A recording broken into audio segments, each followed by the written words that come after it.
আপনার কথা অনুযায়ী আমার 30 দিনের কন্ট্রাক্ট মনে হয় শেষ। আমি কতটুকু কি করতে পারছি না পারছি আমি আসলে জানি না। আপনার মেয়ে কতটুকু ভালো হয়েছে সেটাও আমি জানি না। আমার চেষ্টার কোনো কমতি আছিল না। আমার মনে হয়েছে এখন আমার জব ডান। কি কি কি বলতেছে সব? কি আব্বা কি বলতেছে? যা শুনতেছো সেটা সত্য কথা। এটা নকল বিয়ে ছিল। হ্যাঁ?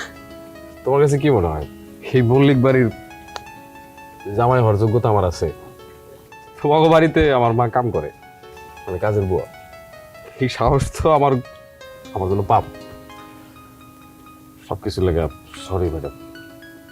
চাচা আসসালামু আলাইকুম। আব্বা কই যাচ্ছো? তুমি আমার রেখে যাইতে পারবো? তুমি আমাকে রেখে চলে যাও না। আমি আমি বুঝতে পারছি আমি আমি ভুল ছিলাম। আমি অনেক ভুল করেছি, অনেক অন্যায় করেছি তোমাদের সাথে। তোমার মা তোমার মায়ের সাথে আমি এত খারাপ আচরণ করেছি, তারপরেও তোমার মা আমাকে সবসময় ভালোবেসে গেছে। তোমার মা আমাদের বাড়ির কাজের বউ হতে পারে, কিন্তু এখন থেকে তো তোমার মা আমারও মা। আমি কত অন্যায় করার পরেও সেই মানুষটা আমাকে কিভাবে ভালোবেসেছে। আমি তো শিখেছি অনেক কিছু তোমাদের কাছে গিয়ে। তোমার মায়ের পায়ে হাত দিয়ে সালাম করার জন্য একটা সুযোগ তুমি আমাকে দাও।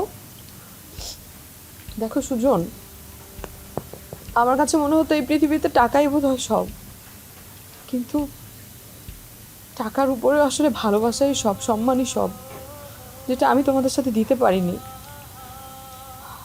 কখন যে আমি তোমার মায়ায় পড়ে গেছে আমি বুঝতে পারি নাই।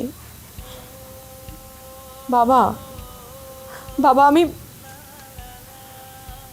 আমি বুঝতে পারছি বাবা, মেয়েদের বিয়ের পরে আসলে স্বামীর বাড়ি সব। আমি সুজনের সঙ্গেই থাকতে চাই বাবা। তুমি বলো বিয়েটা নকল বিয়ে? বিয়ে কখনো নকল বিয়ে হয় বলো? যে বিয়েতে বাবা মার সম্মতি থাকে সেই বিয়ে তো উপর থেকেই কবুল হয়ে যায়, তাহলে কিভাবে নকল বিয়ে হয় এটা? তুমি তোমাকে রেখে চলে যাও না। তুমি আমাকে ভালোবাসো না?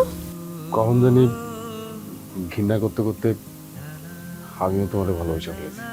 দেখেছো, তোমাকে বলেছিলাম না 30 দিন। 30 দিনের মধ্যে আমাদের কাজলকে নতুন কাজল হিসাবে আমরা পাবো। দেখো